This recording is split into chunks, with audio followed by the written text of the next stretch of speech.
I learned this the hard way, but I'm fortunate enough to have learned it early on.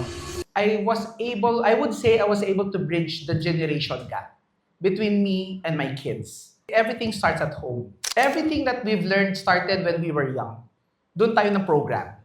So how do you break that? Simulan nyo sa bahay. Meron akong isang content na lumabas. Walang script to.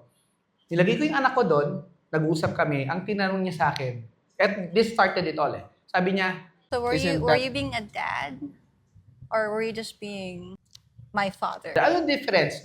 Mom, pag sinabi mong mom or dad, mas close, may relationship. Pag sinabing mother or father lang, responsibility.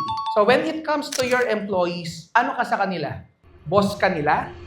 Or you're growing this business together? And that would change the entire mindset and how you communicate with others.